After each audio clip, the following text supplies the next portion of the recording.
ಬಿಬಿಎಂಪಿಯ ಸೆಸ್ ದರ ಏರಿಕೆಗೆ ಬಿಜೆಪಿ ಕಡೆಯಿಂದ ಆಕ್ರೋಶ ವ್ಯಕ್ತವಾಗ್ತಾ ಇದೆ. ಇದಕ್ಕಿದ್ದಾಗೆ ಈ ಪರಿಯಾಗಿ ರೇಟ್ ಜಾಸ್ತಿ ಮಾಡಿದ್ರೆ ಏನು ಮಾಡಬೇಕು ಅಂತೇಳಿ ಆಕ್ರೋಶವನ್ನು ಹೊರಹಾಕಿರುವಂಥದ್ದು.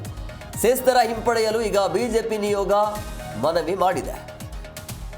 ಆಡಳಿತ ಅಧಿಕಾರಿಗಳಿಗೆ ಮನವಿ ಮಾಡಿರುವಂಥ ಬಿಜೆಪಿ ನಿಯೋಗ ಮನೆ ಆಗಿರಬಹುದು, ಆಸ್ಪತ್ರೆ, ಮಾಲ್, ಖಾಲಿ ಜಾಗಕ್ಕೂ ಕೂಡ ಈ ರೀತಿಯಾಗಿ ಸೆಸ್ ಹೆಚ್ಚಳವನ್ನು ಮಾಡಿದ್ರೆ ಏಕಾಏಕಿ 3 ಪಟ್ಟು ಗಾರ್ಬೇಜ್ ಸೆಸ್ಸನ್ನು ಯಾಕೆ ಹೆಚ್ಚಳ ಮಾಡಿದ್ರಿ ಅಂತ ಪ್ರಶ್ನೆಯನ್ನು ಮಾಡ್ತಿದ್ದಾರೆ.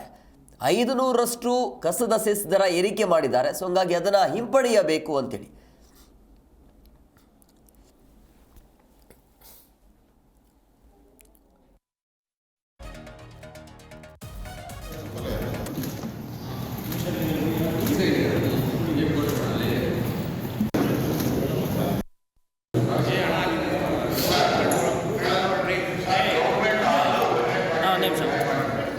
ಈಗಿನ ಸರ್ಕಾರ ಮಾಡಿದ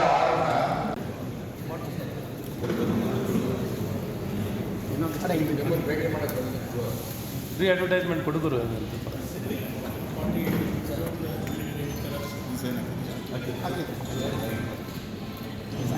ರಾಜ್ಯಾಧ್ಯಕ್ಷರು ಬರಲ್ಲ.